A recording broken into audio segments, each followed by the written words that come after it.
The federal ಕರ್ನಾಟಕಕ್ಕೆ ಸ್ವಾಗತ. ನಾನು ಪೂರ್ಣಿಮಾ ಪಣಂಗಿಲ.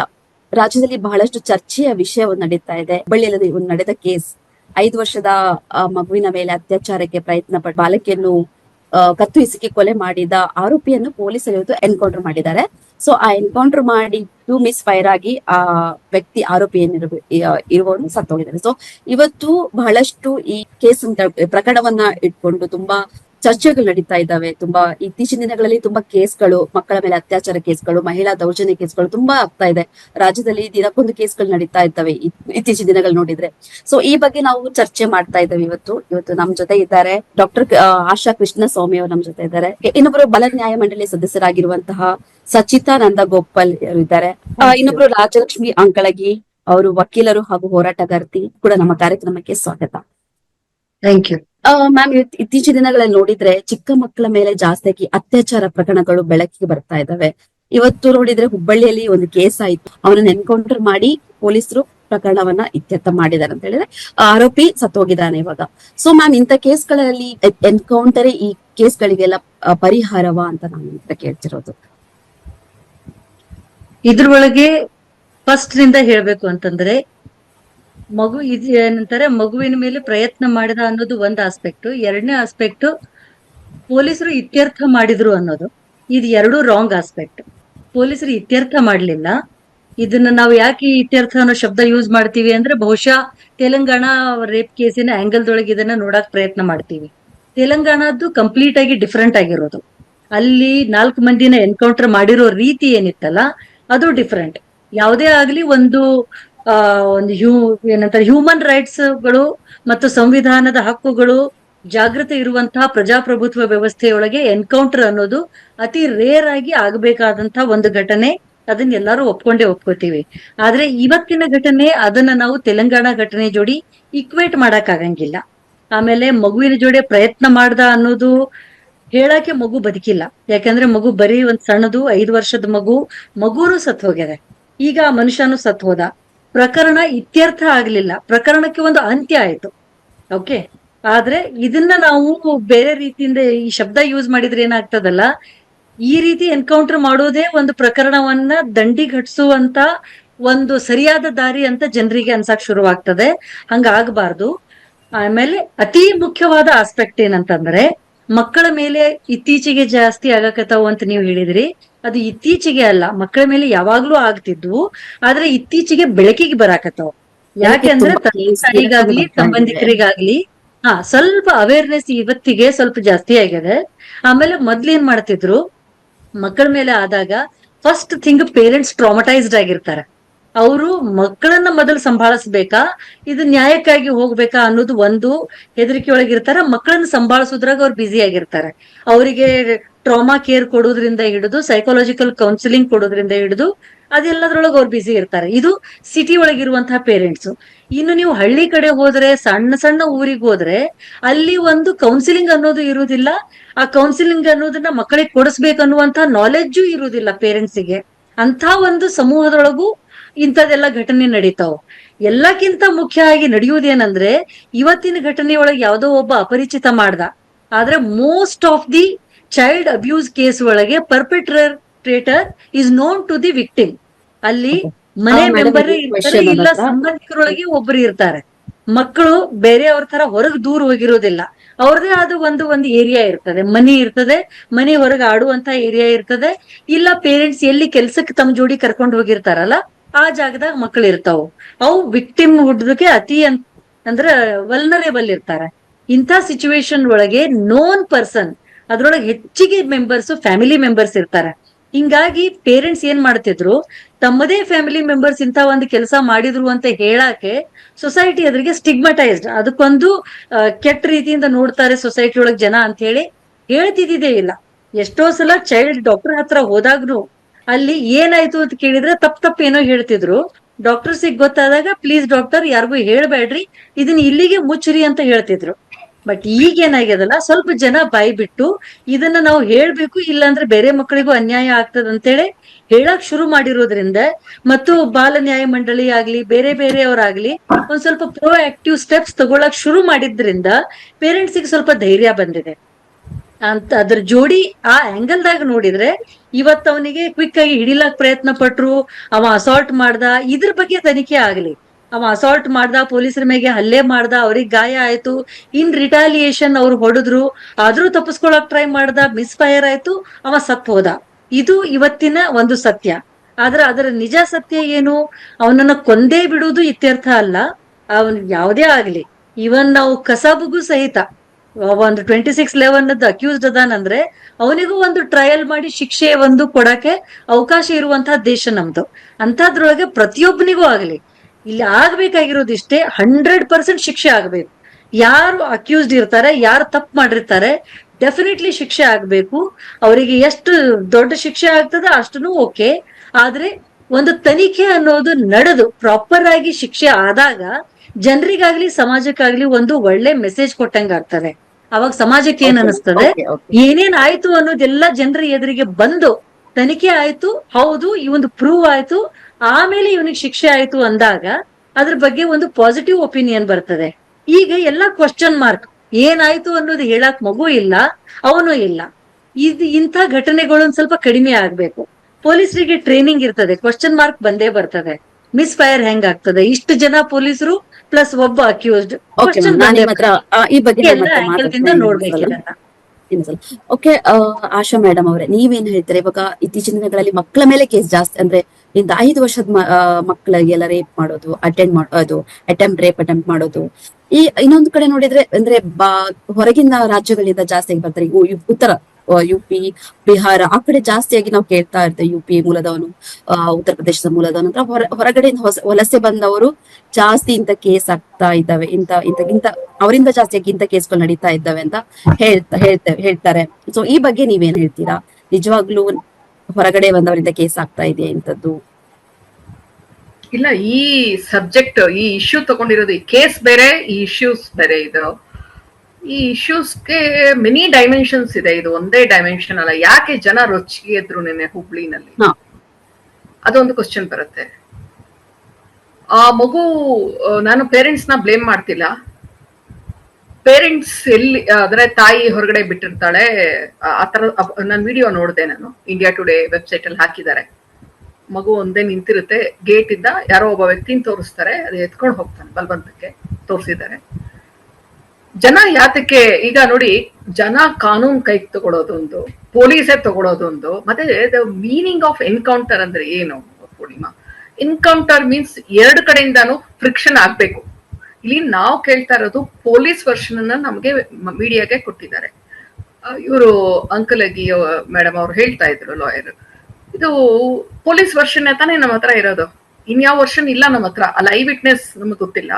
ಮಗು ಸತ್ತಿರೋದು ನಿಜ, ಮಗು ರೇಪ್ ಆಗಿದೆಯೋ ಇಲ್ವೋ ಇನ್ನು ಪೋಸ್ಟ್ ಮಾರ್ಟಮ್ ರಿಪೋರ್ಟ್ ಬರಬೇಕು. ಇದು ಹೈದರಾಬಾದ್ಗೆ ಪ್ಯಾರಲಲ್ ಡ್ರಾ ಮಾಡೋದು ರಾಂಗ್ ಆಗುತ್ತೆ.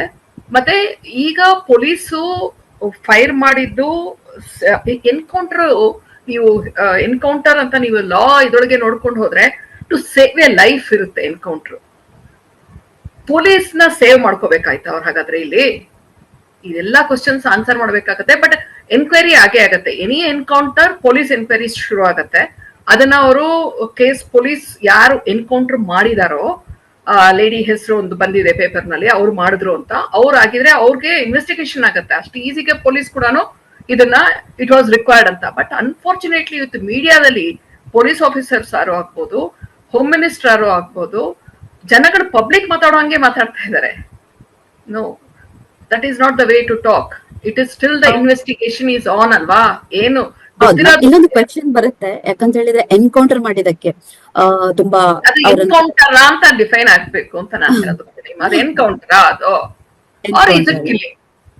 ರಕ್ಷಣೆ ಮಾಡಿಗೆ ಗುಂಡು ಹಾರಿಸಿ ಇದ್ ಮಾಡಿದ್ದಾರೆ. ಸೊ ಇನ್ನೊಂದು ವಿಷಯ ಅಂತ ಹೇಳಿದ್ರೆ, ಇವಾಗ ಯಾವುದೇ ರೀತಿಯ ಇಂತ ಗುಂಡೆ ಸುಪ್ರೀಂ ಕೋರ್ಟ್ ಒಪ್ಪಲ್ಲ. ಇವಾಗ PSI ನ ಏನು ಮಾಡ್ಬೋದು, ಅಮಾನತು ಮಾಡುವ ಅಂತ ಕೆಲವೊಂದು ಇದಿದೆ.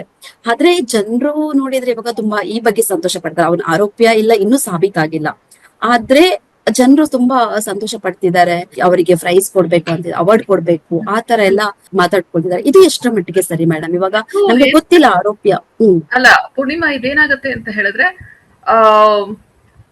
Chorus outside the court hall cannot write judgement ಅಂತ ಇದೆ. ಜನ ಏನ್ ಬೇಕಾದ್ರೆ ಹೇಳ್ಕೋಬಹುದು. ಈ ಪ್ರೆಷರ್ ತರೋ ಟ್ಯಾಕ್ಟಿಕ್ಸ್ ಇರುತ್ತೆ ಒಂದೊಂದ್ಸತಿ. ಇಟ್ ಇಸ್ ಹೀನಸ್ ಕ್ರೈಮ್ ಆಗಿರೋದು. ರೇಪ್ ಮಾಡಿದಾರೋ ಬಿಟ್ಟಿದಾರೋ ಗೊತ್ತಿಲ್ಲ.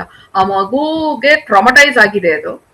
ಒಬ್ಬ ಬಂದಿದ್ದಾನೆ ನನಗೆ ಇಲ್ಲಿ ಮ್ಯಾಮ್ ಅಂಕ್ಲೆಗೆ ಅವ್ರು ಹೇಳ್ತಾ ಇದ್ರು, ಮೊದಲೂನು ಆಗ್ತಾ ಇತ್ತು ಮನೆ ಒಳಗಡೆನೆ. ಒಂದು ಫಿಲಮೇ ಬಂದಿತ್ತಲ್ಲ, ನಾವು ನೋಡುದಲ್ಲ, I think it was Monsoon Wedding. ಅದ್ರಲ್ಲಿ ಹೇಗೆ ಚಿಕ್ಕ ಹುಡುಗಿರ್ನ ಅಂಕಲ್ಸ್ ಅನ್ನೋರು ಯಾವ ರೀತಿ ಅವರು ಎಕ್ಸ್ಪ್ಲಾಯ್ಟ್ ಮಾಡ್ತಾ ಇದ್ರು, ಎಲ್ಲಿ ಹೋಗ್ತಾರೆ ಎಲ್ಲ. ನನಗನ್ಸದ ಒಂದು 90% ಆಫ್ ದ ಕಿಡ್ಸ್ ಚಿಕ್ಕ ವಯಸ್ಸಿನಲ್ಲಿ ರಿಚ್ ಪುವರ್ ಮಿಡ್ಲ್ ಕ್ಲಾಸ್ ಒಂದಲ್ಲ ಒಂದ್ ರೀತಿ ಈ ತರದ್ ಏನೋ ಒಂದು ರೀತಿ ಮೆನ್ ಎಕ್ಸ್ಪ್ಲಾಯ್ಟ್ ಮಾಡಕ್ ನೋಡಿರ್ತಾರೆ. ಅದು ಹೊರಗಡೆ ಬರಲ್ಲ. ಇದು ಹೊರಗಡೆ ಬಂದಿದ ತಕ್ಷಣನೇ, ಅಂದ್ರೆ ಇದು ಕೇಸ್ ಪಬ್ಲಿಕ್ ಪ್ಲೇಸ್ ಎಲ್ಲ ಆಗಿರೋದ್ರಿಂದ ಇಷ್ಟೆಲ್ಲ ಗೊತ್ತಾಗಿ ಜನ, ಅದು ಸೈಕಾಲಜಿ ನೋಡಿ ಹೇಗಿದೆ, ಎಷ್ಟು ಸಿಟ್ಟು ಇದೆ ಅಂತ ಹೇಳಿದ್ರೆ, ಇದು ನಮ್ಮ ಜುಡಿಷಿಯರಿ ಮೇಲೂ ರಿಫ್ಲೆಕ್ಟ್ ಮಾಡುತ್ತೆ, ನಮ್ಮ ಪೊಲೀಸಿಂಗ್ ಮೇಲೆ ರಿಫ್ಲೆಕ್ಟ್ ಮಾಡುತ್ತೆ. ಅದಿದೆ. ಯಾಕೆ ನೀವು ನೋಡಿ, do you remember Pratibha Murthy murder case ಆಗತ್ತೆ 2005 ಅಲ್ಲಿ ಆಗತ್ತಲ್ಲ, ಅದು ಆದಾಗ December 13th ಆಗತ್ತೆ. ಅದು 11 ಫಾಸ್ಟ್ ಟ್ರ್ಯಾಕ್ ಕೋರ್ಟ್ಸ್ ಅಲ್ಲಿ ಚೇಂಜ್ ಆಗ್ತಾ ಹೋಗುತ್ತೆ, ಅದು ಕೇಸ್ ಬರುತ್ತೆ. ಕೊನೆಗೆ 24 years ಆದ ನಂತರ ಲೈಫ್ ಇಂಪ್ರಿಸನ್ಮೆಂಟ್ ಅಂತ ಆಗತ್ತೆ ಅವ್ರಿಗೆ. ಮತ್ತೆ ರಿಗರಸ್ ಇಂಪ್ರಿಸನ್ಮೆಂಟ್ 2-3 ಸತಿ ಹಾಕ್ತಾರೆ ಅವ್ರಿಗೆ. ಅಂದ್ರೆ ನಾವು ಅವರು ಸಾಯೋ ತನಕ ನಾವು ಊಟ ಹಾಕೊಂಡು ಕೂತಿರ್ತೀವಿ ಅನ್ನೋದು ಒಂದು argument. But that is what the law says. You cannot allow such persons to come on the streets because ಅವ್ರ ಮೈಂಡ್ ಸೆಟ್ ಹೆಂಗಿರುತ್ತೋ ಅಂತ ಹೇಳಿ. ಇಲ್ಲಿ ಒಂದು ಬೆಂಗಳೂರು ಅಂತಹ ಒಂದು ಸಿಟಿನಲ್ಲಿ ಔಟ್ಸೈಡರ್ ಅಲ್ಲ ಅವನು, ಯಾವ ಸಿಟಿ ಇಂದ ಹೊರಗಡೆ ಮೈಗ್ರೆಂಟ್ ಅಲ್ಲ ಅವನು, ಇಲ್ಲಿ ಅವನೇ ಶಿವಕುಮಾರ್. ಅವನೊಂದು ಸ್ಟೇಟ್ಮೆಂಟ್ ಪೊಲೀಸ್ಗೆ ಕೋರ್ಟ್ ಅಲ್ಲಿ ಕೊಡ್ತಾನೆ. ಏನ್ ಹೇಳ್ತಾನೆ, ನನಗೆ I was ಸ್ಟಾರ್ಡ್ of sex because ನನ್ನ ವೈಫ್ ಪ್ರೆಗ್ನೆಂಟ್ ಇದ್ಲು. ಆಮೇಲೆ ಅವ್ನ್ ಪ್ರೆಗ್ನೆಂಟ್ ವೈಫ್ ಹೆಡದ ಮೇಲೆ ಅವಳು ಇವನ್ನ ನೋಡೋದಿಲ್ಲ, ಬಿಟ್ಟು ಹೋಗ್ತಾಳೆ, ಅದು ಬೇರೆ ವಿಚಾರ. ಅದಕ್ಕೋಸ್ಕರ ನಾನು ಮಾಡ್ದೆ ಅಂತ ಹೇಳ್ತಾನೆ. ಈ ಎಲ್ಲಾ ಎವಿಡೆನ್ಸ್ ಇದ್ದ ಕೇಸ್ ನಲ್ಲಿ ನೀವು 4 ವರ್ಷ ತಗೊಳ್ತೀರಾ ಅಂದಾಗ ಜನಕ್ಕೆ ಕೋರ್ಟ್ಸ್ ಮೇಲೆ ಅನ್ಫಾರ್ಚುನೇಟ್ಲಿ ಕಾನ್ಫಿಡೆನ್ಸ್ ಹೋಗ್ತಾ ಇದೆ. ಪೊಲೀಸ್ ಮೇಲೆ ಹೇಗೆ ಸ್ಲೋಗೆ ಹೋಯ್ತು. ಬಟ್ ನಮ್ಮ ಸಿಸ್ಟಮ್, ನನಗೆ ಅನ್ಸೋದು ಈ ತರದ ಕೇಸಸ್ ನೋಡಿದಾಗೆಲ್ಲ ಅನ್ಕೊಡೋದು ಏನಂದ್ರೆ ಫಾಸ್ಟ್ ಟ್ರ್ಯಾಕ್ ಕೋರ್ಟ್ಸ್ಗಳು ಬರಬೇಕು, ಸ್ಟ್ರಾಂಗ್ ಆಗ್ಬೇಕಿದೆ ಜುಡಿಷಿಯಲ್ ಸಿಸ್ಟಮ್ ನಮ್ದು. ಯಾಕಂದ್ರೆ ಸಫಿಶಿಯಂಟ್ ನಂಬರ್ ಆಫ್ ಜಡ್ಜಸ್ ಬೇಕು, ಪಬ್ಲಿಕ್ ಪ್ರಾಸಿಕ್ಯೂಟರ್ಸ್ ಬೇಕು. ಆಮೇಲೆ ಇನ್ನೊಂದು ಕ್ವಶನ್ ಬಹಳ ಡಿಬೇಟ್ ಆಗ್ತಾ ಇದೆ ಆನ್ಲೈನ್ ಅಲ್ಲಿ. ಇದೇ ಕೇಸ್ ಒಬ್ಬ ರಿಚ್ ಮಗು ಇದ್ದಿದ್ರೆ ಅಥವಾ ಯಾರೋ ಒಬ್ಬ ರಿಚ್ ಪರ್ಸನ್ ಇನ್ವಾಲ್ವ್ ಆಗಿದ್ರೆ ನೀವು ಇಷ್ಟು ಪೊಲೀಸ್ನವರು ಧೈರ್ಯ ತಗೋತಾ ಇದ್ರಾ ಎನ್ಕೌಂಟರ್ ಮಾಡಕ್, ಸೋ ಕಾಲ್ಡ್ ಎನ್ಕೌಂಟರ್ ಮಾಡಕ್ಕೆ ಮಾಡ್ತಾ ಇದ್ರಾ? ಆಗಲ್ಲ. ಇಲ್ಲಿ ಅವನು ಬಿಹಾರ, UP ಅದು ಇದು ಅಂತಲ್ಲ. ಆಮೇಲೆ ಪೊಲೀಸ್ ತುಂಬಾ ಎಜುಕೇಟ್ ಮಾಡಕ್ಕೆ ಟ್ರೈ ಮಾಡ್ತಾ ಇದ್ದಾರೆ ಅಂತ ನಾನು ಹೇಳ್ತೀನಿ. ನೀವು ಯಾರಿಗೆ ಮನೆ ಬಾಡಿಗೆ ಕೊಡಕ್ ಮೊದ್ಲು, ಯಾರೇ ಒಂದು ಸಸ್ಪಿಷಿಯಸ್ ಕ್ಯಾರೆಕ್ಟರ್ ನೋಡಿದ್ರು ತಕ್ಷಣ ಪೊಲೀಸರ ಗಮನಕ್ಕೆ ತನ್ನಿ ಅಂತ ಹೇಳ್ತಾರೆ. ಯಾರೇ ಬಂದ್ರು ನಾವು ಬಾಡಿಗೆ ಕೊಡ್ತೀವಿ ನೋಡಲ್ಲ. ಮೊದಲು ಅಷ್ಟು ವರ್ಷ ಖರ್ಗೆ ಅವರು ಹೋಮ್ ಮಿನಿಸ್ಟರ್ ಆಗಿದ್ದಾಗ ಒಂದು ರಿಜಿಸ್ಟ್ರಿ ಅಂತ ಮಾಡಿದ್ರು. ಅಲ್ಲಿ ಯಾರೇ ಮನೆ ಬಾಡಿಗೆಗೆ ಬಂದ್ರು ತಕ್ಷಣ ಹೋಗಿ ಅಲ್ಲಿ ಅಡ್ರೆಸ್ಸು, ಈಗ ಆಧಾರ್ ಕಾರ್ಡ್ ಇದೆ ತಗೊಳ್ಬೇಕು. ಅವರು ಯಾರು ಇವರು ಬಂದವರು, ಎಲ್ಲಿಂದ ಬರ್ತಾ ಇದಾರೆ. ಇನ್ನು ಸಿಟಿ ಲೈಕ್ ಬ್ಯಾಂಗ್ಳೂರಲ್ಲಿ ಯಾರು ಬರ್ತಾರೆ ಯಾರು ಹೋಗ್ತಾರೆ ಏನು ಗೊತ್ತಾಗಲ್ಲ. ಆದಾಗ ನಾವು ರಿಯಾಕ್ಟ್ ಮಾಡ್ತೀವಿ, ರಿಯಾಕ್ಟ್ ಒಂದೊಂದ್ಸತಿ ಮಾಡ್ತೀವಿ, ಆಮೇಲೆ ಟಂಡ ಆಗ್ಬಿಡ್ತೀವಿ ನಾವು. ಸಚಿತಾ ಮೇಡಮ್ ಅವರೇ, ಇವಾಗ ಇಂಥ ಕೇಸ್ ಪೋಕ್ಸೋ, ಇದು ಮಕ್ಕಳ ಮೇಲೆ ದೌರ್ಜನ್ಯ, ಮಕ್ಕಳ ಮೇಲೆ ಹೆಚ್ಚುತ್ತಿರುವ ಇವಾಗ ಲೈಂಗಿಕ ಕಿರುಕುಳಗಳೆಲ್ಲ, ಇದಕ್ಕೆಲ್ಲ ಏನ್ ಕಾರಣ ಇರಬಹುದು ಮ್ಯಾಮ್? ಇವಾಗ ಮಕ್ಕಳನ್ನ ಈ ತರ ಮನೆಯವ್ರು ಬಿಟ್ಟು ಹೋಗ್ತಾರೆ ಕೆಲವೊಂದ್ಸಲ. ಅಷ್ಟೊಂದು ಜನರಿಗೆ ಜ್ಞಾನ ಇರಲ್ವಾ ಇವಾಗ ಮಕ್ಕಳನ್ನ ಎಲ್ಲಿ ಬಿಟ್ಟು ಹೋಗ್ಬೇಕು, ಒಬ್ಬೊಬ್ಬನ ಬಿಟ್ಬೇಕಾ ಬೇಡವಾ ಅಂತ ಹೇಳಿ? ನಿಜವಾಗ್ಲೂ ಇದೊಂದು ಭಯಾನಕ ವಾತಾವರಣ ಇಲ್ಲಿ ಸೃಷ್ಟಿ ಆಗ್ತಾ ಇದೆ ನಮ್ಮ ಸಮಾಜದಲ್ಲಿ. ಮಕ್ಕಳನ್ನ ಹೊರಗೆ ಕಳಿಸ್ಲಿಕ್ಕೆ ಕಷ್ಟ ಆಗ್ತಾ ಇದೆ ಅಂತ ಒಂದು ಪರಿಸ್ಥಿತಿ ಇಲ್ಲಿ. ನಿಜವಾಗ್ಲು ನನ್ಗೆ ಹೇಳಲಿಕ್ಕೆ ಒಂಥರ, ನಾನು ಅದು ಹೇಸಿಗೆ ಆಗ್ತದಂತ ಹೇಳ ಅಥವಾ ಭಯ ಆಗ್ತದಂತ ಹೇಳಿ. ಯಾಕಂದ್ರೆ ನನ್ಗೂ ಕೂಡ ಒಂದು ಹೆಣ್ಮಗಳಿದ್ದಾಳೆ, 14 ವರ್ಷದ ಹೆಣ್ಮಗಳು.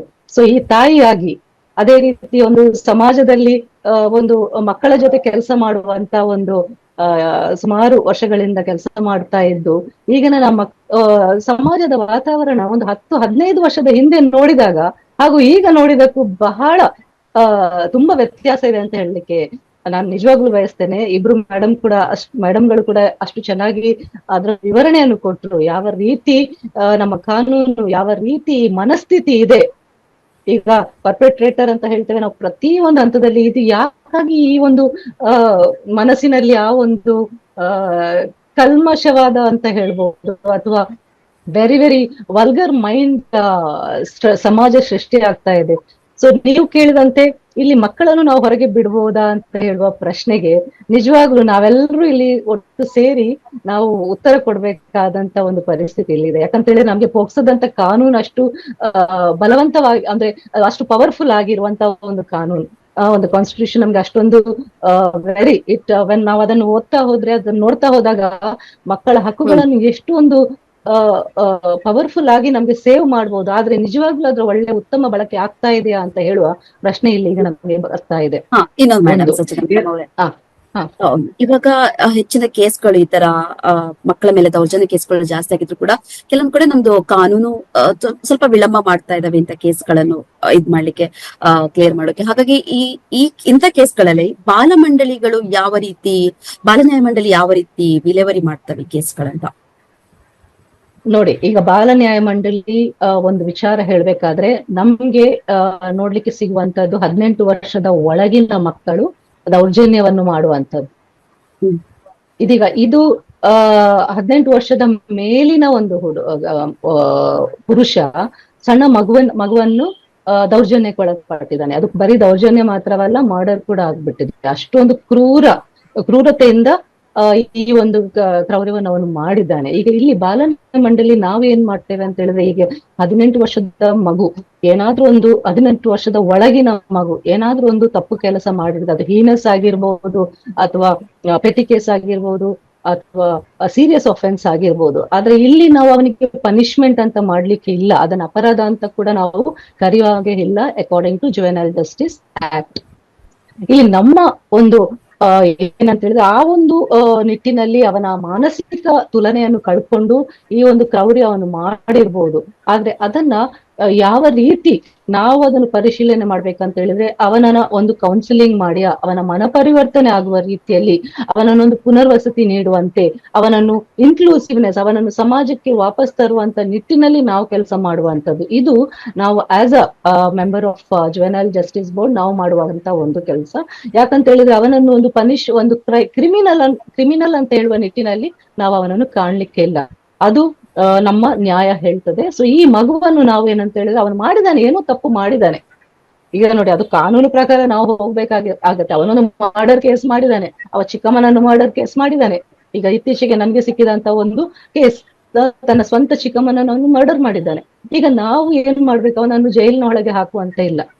ಅವನ ಮನಸ್ಸನ್ನು, ಅವನ ಯಾವ ರೀತಿಯಲ್ಲಿ ಅವನ ಮನಸ್ಸನ್ನು ನಾವು ಪುನರ್ ಸ್ಥಾಪನೆ ಮಾಡ್ಬೋದು, ಅವನಿಗೆ ಯಾವ ರೀತಿಯಲ್ಲಿ ಅವನನ್ನು ನಿಜವಾಗ್ಲೂ ಅವನನ್ನು ಒಂದು ಪುನರ್ನಿರ್ಮಾಣ, ಅವನ ಮನಸ್ಸನ್ನು ಒಂದು ಒಳ್ಳೆಯ ವ್ಯಕ್ತಿಯನ್ನಾಗಿ ಮಾಡಬಹುದು ಅಂತ ಹೇಳುವ ನಿಟ್ಟಿನಲ್ಲಿ ನಾವು ನಮ್ಮ ಒಂದು ರೋಲ್, ನಮ್ಮ ಒಂದು ಪಾತ್ರ ಆಸ್ ಅ ಮೆಂಬರ್ಸ್, ಸೊ ಆ ನಿಟ್ಟಿನಲ್ಲಿ ನಾವು ನೋಡ್ಬೇಕಾಗ್ತದೆ. ಈಗ ಈ ವಿಚಾರವನ್ನು ನೋಡಿದಾಗ ಯಾವ ರೀತಿ ಒಂದು ಪವರ್ಫುಲ್ ಆಗಿದೆ ಅಂತ ಹೇಳುವ ಪ್ರಶ್ನೆ ಕೂಡ ಇಲ್ಲಿ ಬರ್ತದೆ. ಈಗ ಎನ್ಕೌಂಟರ್ ಮಾಡಿದ್ರು ಇಬ್ರು ಮೇಡಮ್ ಕೂಡ ಅಷ್ಟು ಚೆನ್ನಾಗಿ ಅದನ್ನು ಹೇಳಿದ್ರು. ನಿಜವಾಗ್ಲೂ ಅದು ಒಪ್ಪುವಂತದ್ದಲ್ಲ ಅಲ್ವಾ? ನಮ್ಗೆ ಯಾರು ಅಧಿಕಾರ ಕೊಟ್ಟಿದ್ದಾರೆ ನಾವೊಬ್ಬರನ್ನ ಮಾಡೋದು? ಈಗ ತಪ್ಪು ಮಾಡಿದಾನೆ, ಹೌದು, ಅದಕ್ಕೊಂದು ಕಾನೂನಿದೆ.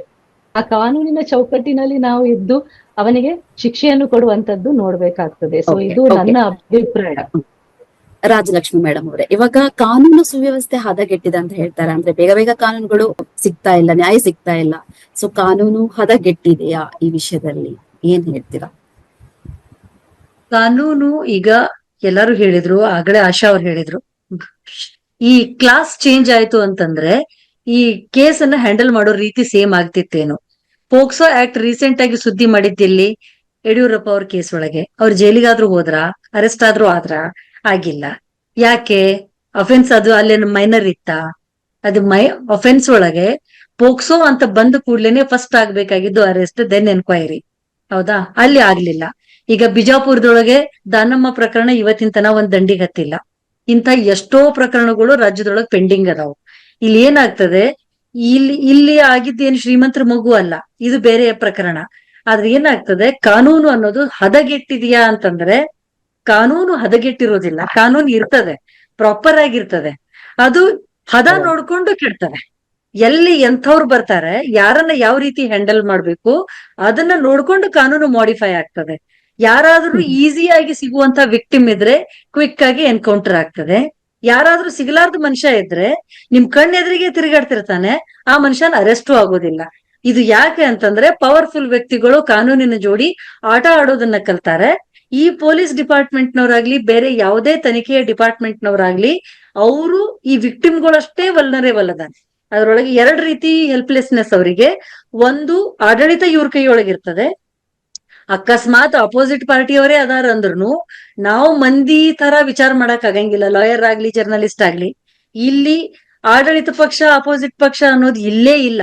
ಅವ್ರಿಗೆಲ್ಲಾರು ಕೆಲವೊಂದು ಕಾನೂನು ಅಂತ ಬಂದಾಗ ಇವ್ರಿಗೆ ಅವ್ರು ಬೇಕಾಗ್ತಾರೆ, ಅವ್ರಿಗೆ ಇವ್ರು ಬೇಕಾಗ್ತಾರೆ. ಯಾಕಂದ್ರೆ ಈ ಸಿಡಿ ಹಗರಣಗಳು ನೀವೆಲ್ಲ ನೋಡಿರ್ತೀರಿ, ಇವ್ರದ್ ಅವ್ರ ಕಡೆ ಇರ್ತಾವು, ಅವ್ರದ್ ಇವ್ರ ಕಡೆ ಇರ್ತಾವು. ಪ್ರತಿಯೊಬ್ಬರ ಜುಟ್ಟು ಒಬ್ಬೊಬ್ಬರ ಕಡೆ ಇರ್ತಾವ. ಯಾರ್ದು ಎಲ್ಲಾರ್ದು ಯಾವ್ದೋ ಒಂದು ವೀಕ್ನೆಸ್ ಅನ್ನ ಹಿಡ್ಕೊಂಡು ಇವ್ರು ಎಲ್ಲಾರು ಒಬ್ಬರನ್ನೊಬ್ಬರನ್ನ ಆಟ ಆಡಿಸ್ತಿರ್ತಾರೆ. ಇಲ್ಲ ಅಂತಂದ್ರೆ ಆಡಳಿತ ಪಕ್ಷ ಐತಿ, ವಿರೋಧ ಪಕ್ಷದೊಳಗಿರೋ ಯಡಿಯೂರಪ್ಪ ಯಾಕೆ ಅರೆಸ್ಟ್ ಆಗ್ಲಿಲ್ಲ ಅನ್ನೋ ಕ್ವಶನ್ ಬರ್ತದೆ. ಅದಕ್ಕೆ ಇಂತಹದ್ದೇ ಕಾರಣ. ಇವೆಲ್ಲಾನು ನಾವು ಸೈಡ್ ಇಟ್ಟು ನೋಡಿದಾಗ ಕಾನೂನಿನ ವ್ಯವಸ್ಥೆ ಡೆಫಿನೆಟ್ಲಿ ಹದಗೆಟ್ಟಿದೆ. ಯಾಕಂದ್ರೆ ಅವ್ರು ಏನ್ ಕೆಲಸ ಅದವ್ರದ್ದು ಆ ಕೆಲಸ ಬಿಟ್ಟು ಎಲ್ಲಾ ಕೆಲಸ ಅವ್ರಿಗದೆ. ಈಗ ಯಾವುದೇ ಒಬ್ಬ ಮಿನಿಸ್ಟರ್ ಆಗ್ಲಿ MLA ಆಗ್ಲಿ ಎಲ್ಲೇ ಹೋಗ್ತಾನೆ ಅಂತಂದ್ರೆ ಪ್ರೋಟೋಕಾಲ್ದಾಗ ಅರ್ಧ ಟೈಮ್ ಹೋಗ್ತದ ಅವ್ರದ್ದು. ಇನ್ನು ಕೆಲವೊಂದು ಸಲ ಬಂದೋಬಸ್ತಿನೊಳಗ್ ಹೋಗ್ತದೆ. ಇನ್ನು ಎಲ್ಲೇ ಜಾತ್ರೆ ಆಗ್ಲಿ ಎಲ್ಲೇ ಏನೇ ಆಗ್ಲಿ ಪೊಲೀಸರು ಅಲ್ಲಿ ಇರ್ಬೇಕು ಸುವ್ಯವಸ್ಥೆ ಕಾಪಾಡಕ್ಕೆ. ಇಲ್ಲಿ ಎಲ್ಲದಕ್ಕಿಂತ ಇಂಪಾರ್ಟೆಂಟ್ ಪೊಲೀಸ್ ಡಿಪಾರ್ಟ್ಮೆಂಟ್ಗೆ ಸೆನ್ಸಿಟೈಸ್ ಮಾಡುವಂತ ಒಂದು ಪ್ರಕ್ರಿಯೆನೇ ನಡೆದಿಲ್ಲ. ಅವರಿಗೆ ಸಮಾಜದೊಳಗೆ ಕ್ರೈಮ್ ಹೊಸ ರೀತಿ ಆಗಕತ್ತಾವು. ಆ ಹೊಸ ರೀತಿ ಆಗೋ ಕ್ರೈಮಿಗೆ ಯಾವ ರೀತಿ ಸ್ಪಂದಿಸಬೇಕನ್ನೋ ನಾಲೆಜ್ ಇಲ್ಲ. ಇವ್ರು ಎಲ್ಲಾರು ಒಂದೇ ತರದ ಸಮಾಜದಿಂದ ಬಂದವ್ರು ಪೊಲೀಸರು. ಅವ್ರೇನು ಔಟ್ ಸೈಡ್ ಆಗಿ ಯೂನಿಫಾರ್ಮ್ ಹಾಕಿದ ಕೂಡ್ಲೇನೆ ಸಡನ್ ಆಗಿ ಅವ್ರು ಮಾಡಿಫೈ ಆಗಿ ಸೂಪರ್ ಹ್ಯೂಮನ್ ಆಗುದಿಲ್ಲ. ಅವರು ಇದೇ ಸಮಾಜದೊಳಗೆ ಬೆಳೆದು ಬಂದಿರೋದ್ರಿಂದ ಅವ್ರ ತಲೆಯೊಳಗು ಎಷ್ಟು ಒಂದೊಂಥರ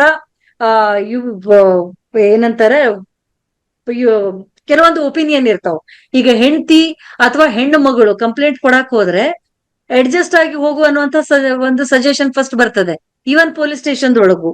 ಆಮೇಲೆ ಅಕಸ್ಮಾತ್ ಏನಾದ್ರು ನನ್ ಜೋಡಿ ಕೆಟ್ಟದಾಗಿ ನಡ್ಕೊಂಡ್ರು ಗಂಡಸರು ಹಿಂಗ್ ಹೋದಲ್ಲಿ ಅಂದಾಗೆ ಅಷ್ಟೊತ್ತಿಗೆ ನೀ ಯಾಕೆ ಅಲ್ಲಿ ಹೋಗಿದ್ದೆ, ಹಿಂಗ್ಯಾಕೆ ತಿರ್ಗಾಡ್ದಿ, ನೀ ಯಾಕೆ ಅಲ್ಲಿ ಇದನ್ ಮಾಡ್ದಿ, ಇಂಥ ಕ್ವಶನ್ಸ್ಗಳು ಬರ್ತಾವ. ಯಾಕೆ ಬರ್ತಾವು ಅಂತಂದ್ರೆ ಇವರು ಇದೇ ಸಮಾಜದ ಒಂದು ಪ್ರಾಡಕ್ಟ್ಗಳು.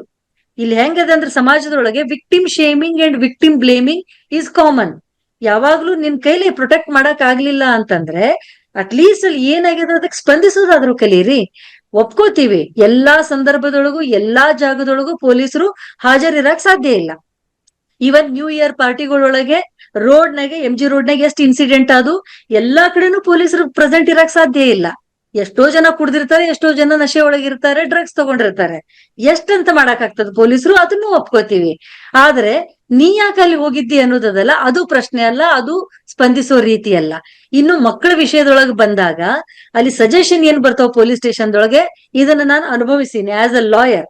ಅಲ್ಲಿ ಹೇಳೋದು ಸಣ್ಣ ಮಗು ಅದ, ಯಾಕೆ ಕೋರ್ಟಿಗೆ ಓಡಾಡ್ತೀರಿ, ಇಲ್ಲೇ ಏನಾದ್ರೂ ಮಾಡ್ಕೊಂಡು ಮುಗಿಸಿ ಬಿಡ್ರಿ.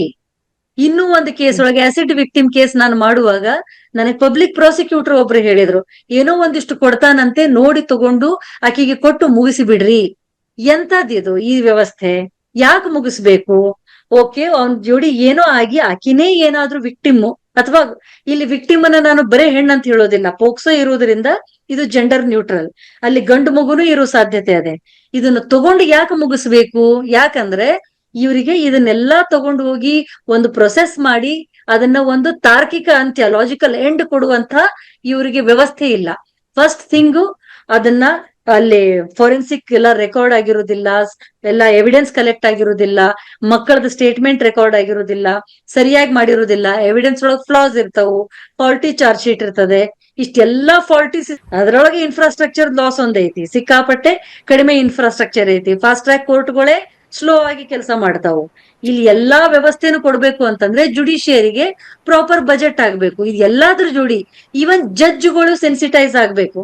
ಜಡ್ಜ್ಗಳು ಕೆಲವೊಂದ್ಸಲ ಹೆಣ್ಮಕ್ಳ ಕೇಸ್ ಬಂದಾಗ ಒಂಥರ ಟಾಂಟ್ ನಗತಾರೆ. ಯಾಕಂದ್ರೆ ಅವರು ಇದೇ ಸಮಾಜದ ಪ್ರಾಡಕ್ಟ್. ಎಲ್ಲಾರನ್ನು ನಾವು ಸಡನ್ ಆಗಿ ಚೇಂಜ್ ಮಾಡಕ್ ಆಗಂಗಿಲ್ಲ. ಆದ್ರೆ ಇದಕ್ಕೊಂದು ಪ್ರೊಸೆಸ್ ಅಂತ ಇರ್ಬೇಕು. ಇವ್ರೆಲ್ಲರಿಗೂ ಟ್ರೈನಿಂಗ್ ಆಗ್ಬೇಕು, ಸೆನ್ಸಿಟೈಸ್ ಪ್ರೋಗ್ರಾಮ್ ಆಗ್ಬೇಕು. ನಮ್ಮ ದೇಶದೊಳಗೆ ನಿರ್ಭಯ ಇನ್ಸಿಡೆಂಟ್ ಆದ್ಮೇಲೆ ನಿರ್ಭಯ ಫಂಡ್ ಬಂದ್ರೆ ಖರ್ಚಾಗ್ಲಾರ್ದೆ ವಾಪಸ್ ಹೊಂಟದ ಆ ಫಂಡ್. ಎದಕ್ಕೆ? ಇವ್ರಿಗೆ ಖರ್ಚು ಮಾಡಕ್ ಆಗಂಗಿಲ್ಲನಾ? ಎಂತೆಂತಾದ್ರು ಒಂದು ನಾನ್ಸೆನ್ಸ್ ಕೆಲಸದಾಗೆ ಯಾವ್ಯಾವ್ದೋ ಇದ್ರೊಳಗೆ ದುಡ್ಡು ಖರ್ಚು ಮಾಡ್ತಾರೆ, ಇಲ್ಲಿ ಯಾಕೆ ಮಾಡಕ್ ಆಗಂಗಿಲ್ಲ? ಪ್ರಾಪರ್ ಆಗಿ ಒಂದು ನೋಡಲ್ ಏಜೆನ್ಸಿ ಮಾಡಕ್ ಯಾಕೆ ಆಗಂಗಿಲ್ಲ ಇವ್ರಿಗೆ? ಒಂದು ವಿಕ್ಟಿಮ್ 10 ಡಿಪಾರ್ಟ್ಮೆಂಟ್ ಯಾಕೆ ತಿರುಗಾಡ್ಬೇಕು? ಒಂದೇ ಕಡೆ ಯಾಕೆ ವ್ಯವಸ್ಥೆ ಆಗೋದಿಲ್ಲ? ಮಕ್ಕಳು ಇದ್ದಲ್ಲೇ ಎಲ್ಲಾ ಡಿಪಾರ್ಟ್ಮೆಂಟ್ನವರು ಹೋಗಿ ಅಲ್ಲೇ ಟ್ರಯಲ್ ಯಾಕೆ ನಡೆಸೋದಿಲ್ಲ? ಇಂಥದ್ದೆಲ್ಲ ಒಂದು ಸಿಂಪಲ್ ಸಿಸ್ಟಮ್ ಮಾಡೋಕೆ ಸಮಾಜದೊಳಗೆ ಇವ್ರ ಕಡೆ ಯಾಕೆ ಆಗಂಗಿಲ್ಲ? ಇದನ್ನ ಮಾಡಿದ್ರೆ ಚೇಂಜಸ್ ಆಗ್ತಾವ. ಆಶಾ ಮೇಡಮ್ ಅವರು ಇವಾಗ ಆಲ್ರೆಡಿ ರಾಜಲಕ್ಷ್ಮಿ ಮೇಡಮ್ ಹೇಳಿದಾಗೆ ಪ್ರಭಾವಿ ವ್ಯಕ್ತಿಗಳ ಹೆಸರು ಕೂಡ ಇಂಥ ಪೋಕ್ಸೋ ಕಾಯ್ದೆಗಳಿಗೆಲ್ಲ ತುಣುಕಾಗ್ತಾ ಇದಾವೆ. ಸೊ ಯಾಕೆ ಮೇಡಮ್ ಇದೆಲ್ಲ ಇವಾಗ ಈ ತರ ಎನ್ಕೌಂಟರ್ ಆಯ್ತು, ಸಾಮಾನ್ಯ ಮನುಷ್ಯ ಅವನ ಈ ತರ ಎನ್ಕೌಂಟರ್ ಎಲ್ಲ ಗುಂಡೇಟ್ ಮಾಡಿ ಸಾಯಿಸ್ಬಿಟ್ರು. ಹಾಗಾದ್ರೆ ಪ್ರಭಾವಿ ವ್ಯಕ್ತಿಗಳಿಗೆ ಅಂತ ನಿಯಮವನ್ನು ಯಾಕೆ ತರುವುದಿಲ್ಲ? ಯಾಕೆ ಅವ್ರನ್ನ ಬಚಾವ್ ಮಾಡ್ತಾ ಹೋಗ್ತಾರೆ? ಈ ಇಂಥ ಕೇಸ್ಗಳನ್ನು ಹೇಗೆ ನಾವು ಸಾಲ್ವ್ ಮಾಡಬಹುದು? ಒಂದು ಮಹಿಳೆಯರಾಗಿ ಮಕ್ಕಳ ಮೇಲೆ ದೌರ್ಜನ್ಯ ಅಂದ್ರೆ ಪ್ರಭಾವಿ ವ್ಯಕ್ತಿಗಳು ಏನ್ ನಡೆಸ್ತಾ ಇದ್ದಾರೆ ಅಂತವುಗಳನ್ನ ನಾವು ಹೇಗೆ ಸಾಲ್ವ್ ಮಾಡಬಹುದು? ಏನು ಕ್ರಮ ಕೈಗೊಳ್ಬಹುದು? The whole system has to work. ಅದು ಪೊಲೀಸ್ ಇರ್ಬೋದು, ಜುಡಿಷಿಯರಿ ಇರ್ಬೋದು. ಪಾಕ್ಸೋನಲ್ಲಿ ಒಂದು ಕೇಸ್ ಆದಾಗ ಯಾಕೆ ಕರ್ಕೊಂಡ್ ಬಂದಿಲ್ಲ ಅಂತ ಕೇಳ್ಬೇಕಾಗತ್ತೆ. ವೈ ಕೋರ್ಟ್ಸ್ ಕೇಳ್ತಾ ಇಲ್ಲ ಇವತ್ತು? ಯಾರು ಪಾಕ್ಸೋ ಕೇಸ್ ನಲ್ಲಿ ಆಗಿ ಒಬ್ರ ಹೆಸರು ಅಂತ ನಾನು ಹೇಳಲ್ಲ, ನಂಗೆ ಗೊತ್ತಿಲ್ಲ ಇನ್ನು ಅದು ಏನ್ ನಡೀತಾ ಇದೆ ಅಂತ. ಬೇಕಾದಷ್ಟು ಕೇಸ್ಗಳಲ್ಲಿ ನೋಡಿ, ಸ್ಟ್ಯಾಟಿಸ್ಟಿಕ್ಸ್ ಏನ್ ಹೇಳುತ್ತೆ ಅಂತ ಹೇಳಿದ್ರೆ 4019 ಕೇಸು ಪಾಕ್ಸೋ ಕೇಸಸ್ 50% ಇನ್ಕ್ರೀಸ್ ಆಗಿದೆ ಲಾಸ್ಟ್ 4 years ಅಲ್ಲಿ. ಅಂದ್ರೆ ಕ್ರೈಮ್ ಕನ್ವಿಕ್ಷನ್ ಅದರೊಳಗೆ ಹುಡುಗರದು ಸೆಕ್ಷುವಲ್ ಹರಾಸ್ಮೆಂಟ್ ಕೇಸಸ್ ಸಿಕ್ಕಾಬಟ್ಟೆ ಆಗ್ಬಿಟ್ಟಿದೆ, ಬಾಯ್ಸ್ದು. ಯಾರು ಮಾತಾಡ್ಬೇಕು ಅದ್ರ ಬಗ್ಗೆ? ಎಲ್ಲಾರು ಮಾತಾಡ್ಬೇಕಾಗತ್ತೆ. ಸಮಾಜದಲ್ಲಿ ಮೀಡಿಯಾ ಮಾತಾಡ್ಬೇಕಾಗತ್ತೆ, ಜುಡಿಷಿಯರಿಯಲ್ಲಿ ಫೀಲ್ಡ್ ಅಲ್ಲಿ ಇರೋರು ಮಾಡ್ಬೇಕಾಗತ್ತೆ, ಅಫಿಷಿಯಲ್ಸ್, ಪೊಲೀಸ್ನವ್ರಿಗೆ ಎಂತೆಂತ ಪವರ್. ಈ ಕೇಸ್ ನ ಬಿಲ್ಡ್ ಮಾಡೋದಿದೆಯಲ್ಲ, ಅದು ತುಂಬಾ ಇಂಪಾರ್ಟೆಂಟ್ ಆಗತ್ತೆ. ಸ್ಟ್ರಾಂಗ್ ಕೇಸ್ ಫೈಲ್ ಮಾಡ್ಬೇಕಾಗತ್ತೆ. ಅದು ನಾವು ಇಂಪಾರ್ಷಿಯಲ್ ಆಗಿ ಅದನ್ನ ಒಂದು ಕ್ಲಿನಿಕಲ್ ಮೈಂಡ್ ಸೆಟ್ ಇಂದ ನೋಡ್ತೀವ ಅನ್ನೋದೇ ಇಂಪಾರ್ಟೆಂಟ್. ಆಮೇಲೆ ಇದೆಲ್ಲದರ ಜೊತೆಗೆ ನನ್ಗೆ ಒಂದ್ ರೀತಿ ಈ ಕೇಸಿಗೆ ನಾನು ಹೇಳ್ತಾ ಇಲ್ಲ ಬಿಹಾರ್ ಅದು ಇದು, ನೋ, ದಿಸ್ ಒನ್ ಇಸ್ ಒಂದು ಈ ಮಾರಲ್ ಸ್ಟ್ಯಾಂಡರ್ಡ್ಸ್ ಅನ್ನೋದು ಒಂದು ಇರುತ್ತಲ್ಲ, ಆ ಎಜುಕೇಶನ್ ಅಲ್ಲಿ ಬರುತ್ತೆ, ಪೇರೆಂಟಿಂಗ್ ಅಲ್ಲಿ ಬರುತ್ತೆ. ಅದು ಸ್ಲೋಲಿ ಇರೋಡ್ ಆಗೋಗ್ತಾ ಇದೆ ಮನೆಗಳಲ್ಲಿ. ತಂದೆ ತಾಯಿ ನನ್ನ ಪೇರೆಂಟ್ಸ್ ಬಗ್ಗೆ ಹೇಳಿದ್ರೆ, ಸೊ ಇವಾಗ ಮಕ್ಕಳನ್ನು ಬೆಳೆಸುವ ರೀತಿ ಕೂಡ ಒಂದು ತಪ್ಪಾಗಿರ್ಬೋದು ಎಲ್ಲಾದ್ರೂ ಪೇರೆಂಟ್ಸ್. ಹುಡುಗರಿಗೆ ತಾಯಿರು ನಮ್ಮನೆಗೆ ಯಾರು ಹೆಲ್ಪರ್ಸ್ ಬಂದಾಗ ಕ್ಯೂರಿಯಾಸಿಟಿ ಕೇಳ್ತಾ ಇರ್ತೀನಿ. ಗಂಡ್ ಮಕ್ಕಳನ್ನ ಬಹಳ ವಹಿಸ್ಕೊಂಡ್ ಮಾತಾಡ್ತಾರ ಅವರು. ಅಡ್ವೊಕೇಟ್ ಅವ್ರು ಹೇಳ್ತಾ ಇದ್ರು, ಮೈಂಡ್ ಸೆಟ್ ಹೆಂಗಿದೆ ನಮ್ಮಲ್ಲಿ. ಹೆಣ್ಮಕ್ಳು ಕೆಲಸ ಮಾಡ್ತಿದ್ರು, ಅಣ್ಣಂದ್ರದ್ದು ಅಪ್ಪಂದ್ರದ್ದು ಬಟ್ಟೆ ಒಗೆದು ಹಾಕ್ಬೇಕು, ತಟ್ಟೆ ತೆಗಿಬೇಕು, ತೊಳಿಬೇಕು ಅವ್ರು ತಿಂದಿದ್ದು. ನಾನು ಎಷ್ಟ್ ಸತಿ ಕೇಳ್ತೀನಿ ನಮ್ಮ ಮೇಡ್ ಹೆಲ್ಪರ್ಗೆ, ಯಾಕೆ ನಿನ್ ಮಗನಿಗೆ ಒಂದು ತಿಂದಿದ್ ತಟ್ಟೆ ತೆಗೆದು ತೊಳೆಯಕ್ಕೂ ನೀನು ಹೇಳಲ್ಲ ಅಂತ. ಅವನ್ ಹುಡುಗ ಇದು ಎಲ್ಲಿ ಬರುತ್ತೆ ಅಂತ ಹೇಳಿದ್ರೆ, ಈ ಮೈಂಡ್ ಸೆಟ್ ಅಲ್ಲಿ ಬೆಳೀತಾ ಇದ್ದಾಗ ನಾನು ಸುಪೀರಿಯರು, ನಾನ್ ಏನೂ ಮಾಡದೆ ಹೊರಗಡೆ ಗೆದ್ಕೊಂಡ್ಬರ್ಬೋದು. ದುಡ್ಡು ಕೊಟ್ರೆ ಪೇರೆಂಟ್ಸ್ ಬಾಯಿ ಮುಚ್ಕೊಂಡಿರ್ತಾರೆ. ಎಸ್ಪೆಷಲಿ ಅಮ್ಮಂದ್ರಿಗೆ ಒಂದು 16-18 ವರ್ಷ ಆಗಿದ ತಕ್ಷಣ ಮಕ್ಳು, ಗಂಡ್ ಮಕ್ಳು ಒಂದಷ್ಟು ಕೈಗೆ ದುಡ್ಡು ಹಾಕ್ಬಿಡ್ತಾ ಇದ್ದಾರೆ. ಅದು ಖುಷಿ ಇವ್ರಿಗೆ. ಓದ್ತಾರ, ಬಿಡ್ತಾರ, ಅವ್ರು ಡ್ರಗ್ಸ್ ತಗೋತಾ ಇದ್ದಾರ, ಆಲ್ಕೋಹಾಲಿಕ್ ಆಗಿದಾರ. ನಾನು 2-3 ಕೇಸ್ ಹೇಳೋದಕ್ಕೆ ಟೈಮ್ ಇಲ್ಲ, ನಾನು ಅದು ಕೇಸ್ ಸ್ಟಡಿ ಮಾಡೇ ಹೇಳ್ತಾ ಇರೋದು. ಗಂಡ್ ಮಕ್ಳು ಅಂತ ಹೇಳಿದ್ರೆ ಅವ್ರನ್ನ ಏನು ಕೇಳಬಾರ್ದು ಅನ್ನೋ ಮೈಂಡ್ ಸೆಟ್ ಇದೆ. ಈವನ್ ಎಷ್ಟೋ ಎಜುಕೇಟೆಡ್ ಫ್ಯಾಮಿಲೀಸ್ ಅಲ್ಲಿ ಇದೆ. ಮೊನ್ನೆ ಒಬ್ರು ಡಾಕ್ಟರ್ದು ನೋಡಿದೆ, ನನ್ನ ಫ್ರೆಂಡ್ ಹಸ್ಬೆಂಡ್ ಊಟ ಮಾಡಿ ತಟ್ಟೆನ ಅಲ್ಲೇ ಬಿಟ್ಟು ಹೋದ್ರು ಅವರು. ಅವಳು ತೆಗೆದಿ ತಪ್ಪು ಅಂತ ನಾ ಹೇಳಲ್ಲ, ಆದ್ರೆ ಆ ಮೈಂಡ್ ಸೆಟ್ ಇದೆಯಲ್ಲ ತೆಗಿತಾರೆ. ಈ ಒಂದು ನಾವು ಪೇರೆಂಟಿಂಗ್ ಮ್ಯಾಟರ್ಸ್ ಅ ಲಾಟ್. ಆವಾಗ ನಮ್ಗೆ ಬಿಹಾರವರು ಬರ್ಲಿ, ಯುಪಿನವರು ಬರ್ಲಿ, ಇವ್ರು ಅಮೆರಿಕಾದಲ್ಲೂ ಇರ್ಲಿ ನಡೆಯುತ್ತೆ. ಅದು ಒಂದು ರೆಸ್ಪೆಕ್ಟ್ ಕೊಡ್ಬೇಕು ಅನ್ನೋದು ವಿಮೆನ್ಗೆ ಅದು ಹೋಗ್ಬಿಟ್ಟಿದೆ ರೀ. ನೋಡಿ, ನಾನು ಜರ್ನಲಿಸಂ ಶುರು ಮಾಡಿದಾಗ ಯಾವ್ದಾದ್ರು ಒಂದು ಪ್ರೆಸ್ ಕಾನ್ಫರೆನ್ಸ್ ಹೋದ್ರೆ ಫಸ್ಟ್ ಲೇಡೀಸ್ ನಿಂತ್ಕೊಳಕ್ ಬಿಡ್ತಿರ್ಲಿಲ್ಲ, ಕೂತ್ಕೊಳ್ಳಿ ಅನ್ನೋರು, ಜಾಗ ಕೊಡೋರು. ಒಂದ್ಸತಿ SM ಕೃಷ್ಣ ಅವರು ಯೂನಿಯನ್ ಮಿನಿಸ್ಟರ್ ಆಗಿದ್ದಾಗ ಹೋಟೆಲ್ ಒಬೆರಾಯ್ನಲ್ಲಿ ಇತ್ತು ಪ್ರೆಸ್ ಕಾನ್ಫರೆನ್ಸ್. ಇಡೀ ರೂಮ್ ತುಂಬಿತ್ತು, ಟಿವಿನವರು, ಅವರು ಇವರು. ನಾನ್ ನಿಂತಿದ್ದೆ. 2 ಸೆಕೆಂಡ್ ನೋಡಿದ್ರು ಅವರು, ಯಾರು ಚೇರ್ ಕೊಡ್ಲಿಲ್ಲ. ಅವ್ರು ಹೇಳಿದ್ದು, will anybody give her a chair or shall I get ಅಂದ್ರು. ಈ ನೈಸಿಟೀಸ್, ಈ ಡೆಕೋರಮ್ ನಮ್ಮಲ್ಲಿ ಎಲ್ಲ ಮಿಸ್ ಆಗ್ತಾ ಇದೆ. ಇವಾಗ ತಳ್ಕೊಂಡು ಹೋಗೋದೆ, ಇದಂತೂ ಫ್ರೀ ಸಿಕ್ಬಿಟ್ಟಿದೆ ಇವ್ರಿಗೆ ಅಂತ ಅಂತೂ ಬಸ್ಗಳಲ್ಲಿ ಎಷ್ಟು ಅವಮಾನ ಮಾಡ್ತಾರೆ ಗೊತ್ತಾ. ನಿಲ್ಸದೇ ಇಲ್ಲ ರೀ, ಬಸ್ಸೇ ನಿಲ್ಸಲ್ಲ. ಆ ಮೈಂಡ್ ಸೆಟ್ಗೆ ಹೋಗಿದೆ ಇವಾಗ. ಅಂದ್ರೆ ಒಂದು ಬಹಳ ನಾನು ಹೇಳೋದು, ಕಾನೂನು, see there should be strong laws. More than implementation there should be fear for law. ಆ ಫಿಯರ್ ಹೊಟ್ಟೋಗಿದೆ ಇವಾಗ. ನಡೆಯುತ್ತೆ, ಯಾಕಂದ್ರೆ ಒಬ್ರು ಎಸ್ಕೇಪ್ ಆಗ್ತಾರೆ, ಇನ್ನೊಬ್ರು ಎಸ್ಕೇಪ್ ಆಗ್ತಾರೆ. 10 ವರ್ಷ ತಗೊಳುತ್ತೆ, 4 ವರ್ಷ ಆಗತ್ತೆ. ಯಾವನೋ ಮರ್ಡರ್ ಮಾಡ್ತಾನೆ, ಕರ್ಕೊಂಡ್ ಬರ್ತಾರೆ ಇಲ್ಲಿ ಬೆಂಗಳೂರಿಗೆ, ಅವನು ಯಾರೋ ಸೆಲಿಬ್ರಿಟಿ ಅಂತೆ, ಅವ್ನ್ ಫಿಲಂ ಶೂಟಿಂಗ್ ಅಲ್ಲಿ ಹೋಗ್ತಾನೆ, ಅವ್ನ್ ಕೋರ್ಟ್ಗೆ ಹೋಗಲ್ಲ, ಅವನು ಫಿಲಂ ಸ್ಕ್ರೀನಿಂಗ್ ಹೋಗ್ತಾನೆ ಬೆನ್ನೋವು ಅಂದ್ಬಿಟ್ಟು. ಯಾವ Okay, ಮಟ್ಟಕ್ಕೆ ಹೋಗಿದೆ ಅಂದ್ರೆ ಈ ರೀತಿ ಭಯ ಹೋಗ್ತಾ ಇದೆ ಅಂತ ನಾ ಹೇಳೋದು. When we lose fear, people take advantage. Okay ma'am. ಇವಾಗ ಕೊನೆಯ ಪ್ರಶ್ನೆ ಕೇಳ್ತೀನಿ ಸಚಿತಾ ಮೇಡಮ್ ಅವರಿಗೆ. ಮ್ಯಾಮ್, ಇಂಥ ಪ್ರಕರಣಗಳು ಮಕ್ಕಳ ಮೇಲೆ ಮಾನಸಿಕವಾಗಿ ಹೇಗೆ ಪ್ರಭಾವ ಬೀಳ್ತದೆ? ಖಂಡಿತವಾಗಿಯೂ. ಯಾಕಂತ ಹೇಳಿದ್ರೆ ನಾನು ಒಂದು ಹೇಗೆ ಎಕ್ಸಾಂಪಲ್ ಮುನ್ನೆಚ್ಚರಿಕೆ ಹೇಳ್ತೇನೆ. ತೆಗೆದುಕೊಳ್ಬೇಕು? ಹೇಳ್ತೇನೆ. ಇತ್ತೀಚೆಗಷ್ಟೇ ಒಂದು ಮಗು ಈಗ ದೊಡ್ಡಾಗಿ ಮದುವೆ ಆಗಿದೆ. ಒಂದು ವಿಚಾರವನ್ನು ನನ್ನ ದೃಷ್ಟಿಗೆ ತಂದಿದ್ಲು ಮೊನ್ನೆ, ಜಸ್ಟ್ ಒಂದು 15 ದಿನ ಆಯ್ತು. ಅವನ್ ಏನ್ ಹೇಳ್ತಾಳಂತಂದ್ರೆ, ಅವಳ ಬಾಲ್ಯದಲ್ಲಿ ಒಬ್ಬರ ಫೋಟೋ ನೋಡಿದ್ಲು ನನ್ನ ಯಾವುದೋ ಒಂದು ಇದ್ರಲ್ಲಿ. ಆಗ ಸಡನ್ ಆಗಿ ಅವಳು ನಮ್ ಜೊತೆ ಕೆಲಸ ಮಾಡ್ತಾ ಇದ್ಲು. ನಾವೊಂದು ಸೆಂಟರ್ ಫಾರ್ ಇಂಟಿಗ್ರೇಟೆಡ್ ಲರ್ನಿಂಗ್ ಅಂತ ಒಂದು NGO ಇದೆ. ಈಗ 16 ವರ್ಷ ಮಕ್ಕಳೊಟ್ಟಿಗೆ ಅವರ ವ್ಯಕ್ತಿತ್ವ ವಿಕಾಸನದ ಜೊತೆ ಅವರ ಒಂದು ಸಮಾಜದಲ್ಲಿ ಒಂದು ಉತ್ತಮ ವ್ಯಕ್ತಿಯನ್ನಾಗಿ ನಿರೂಪಿಸಲಿಕ್ಕೆ ಇರುವಂತ ಒಂದು ಪ್ಲಾಟ್ಫಾರ್ಮ್. ಸೊ ಈ ಮಗು ಸುಮಾರು ಒಂದು 7ನೇ ಕ್ಲಾಸ್ ಅಲ್ಲಿ ಇದ್ಲು, ನಮ್ ಜೊತೆ ಇದ್ಲು ಅವಳು. ಈಗ ಮದ್ವೆ ಆಗಿದೆ. ಬಟ್ ಮೊನ್ನೆ ಆ ಒಂದು ವ್ಯಕ್ತಿಯ ಫೋಟೋವನ್ನು ನೋಡಿದಾಗ ಸಡನ್ ಆಗಿ ನನ್ಗೆ ಮೆಸೇಜ್ ಹಾಕಿದ್ದು, I will never forgive this man. ಯಾಕೆ ಅಂತ ಕಾರಣ ಕೇಳಿದಾಗ ಹೇಳ್ತಾಳೆ, I have a trauma because of this man. ಏನೋ ದೌರ್ಜನ್ಯ ಮಾಡಿದಾಳೆ. ಆ ಮೊಮೆಂಟ್ ಅಲ್ಲಿ ನನ್ಗೆ ಹೇಳಿಲ್ಲ ಅವಳು. ಬಟ್ ಎಷ್ಟೋ ವರ್ಷಗಳ, ಸುಮಾರು ಒಂದು 15 ವರ್ಷದ ನಂತರ ಆ ಮಗುವಿನ ಮನಸ್ಸಿನಲ್ಲಿ ಟೋಟಲ್ ಆಗಿ ಈ ಪ್ರಕರಣದ ಬಗ್ಗೆ ಅಂದ್ರೆ ಫೈನಲ್ ಆಗಿ ಏನ್ ಹೇಳ್ತೀರಾ ಇಬ್ರು? ಆಶಾ ಮೇಡಮ್ ಅವರೇ. ಅಲ್ಲ, ಯಾವುದೇ ಒಂದು ನಾಗರಿಕ ಸಮಾಜ ಇಂಥದನ್ನ ಒಪ್ಕೊಳಕ್ಕಾಗಲ್ಲ. ಬಟ್ ಡೆಮೋಕ್ರಸಿನಲ್ಲಿ ಯಾವ ರೀತಿ ಹ್ಯಾಂಡಲ್ ಮಾಡ್ಬೇಕು ಕೇಸಸ್, ಅದೇ ರೀತಿ ಮಾಡ್ಬೇಕಾಗತ್ತೆ. ಇನ್ನೆವಿಟಬಲ್ ಅಷ್ಟೇನೆ. ಇಷ್ಟು ತನಕ ನಮ್ ಜೊತೆ ಇದ್ದು ಮಕ್ಕಳ ದೌರ್ಜನ್ಯ, ಪೋಕ್ಸೋ ಕಾಯ್ದೆ ಬಗ್ಗೆ ಸಾಕಷ್ಟು ಮಾಹಿತಿ ನೀಡಿದ್ದೀರಾ ನೀವೆಲ್ಲ. ಸೊ ನಮ್ಮ ಕಾರ್ಯಕ್ರಮಕ್ಕೆ ಜಾಯಿನ್ ಆಗಿದ್ದಕ್ಕೆ ಡಾಕ್ಟರ್ ಆಶಾ ಸ್ವಾಮಿ ಅವರೇ, ನಿಮಗೆ ಇಂದು ನ್ಯಾಯಮಂಡಳಿ ಸದಸ್ಯರಾಗಿರುವಂತಹ ಸಚ್ಚಿದಾನಂದ ಗೋಪಾಲ್ ಮೇಡಮ್ ಕೂಡ ನಮ್ ಜೊತೆ ಇದ್ದು ಸಾಕಷ್ಟು ವಿಚಾರಗಳನ್ನ ಹಂಚಿಕೊಂಡಿದ್ದೀರಾ. ಇನ್ನೊಬ್ರು ನಮ್ಮ ಕಾರ್ಯಕ್ರಮದಲ್ಲಿ ರಾಜಲಕ್ಷ್ಮಿ ಅಂಕಲಗಿ ಮೇಡಮ್ ಅವರು ಜಾಯಿನ್ ಆಗಿದ್ರು. ಸಾಕಷ್ಟು ಕಾನೂನು ಕ್ರಮಗಳ ಬಗ್ಗೆ ಮಾಹಿತಿ ನೀಡಿದ್ರು. ನಿಮಗೂ ನಮ್ಮ ಕಾರ್ಯಕ್ರಮಕ್ಕೆ ಧನ್ಯವಾದಗಳು ಮೇಡಮ್. ಸೊ ಇದಿಷ್ಟು ಫೆಡರಲ್ ನ ವಿಶೇಷ ಕಾರ್ಯಕ್ರಮವಾಗಿತ್ತು. ಇನ್ನು ಮುಂದಿನ ಕಾರ್ಯಕ್ರಮದಲ್ಲಿ ಮತ್ತೆ ಭೇಟಿಯಾಗೋಣ. ನಮಸ್ಕಾರ. ಹೆಚ್ಚಿನ ಸುದ್ದಿ ಅಪ್ಡೇಟ್ಗೆ ಈಗಲೇ the federal Karnataka YouTube page ಅನ್ನು ಸಬ್ಸ್ಕ್ರೈಬ್ ಮಾಡಿ.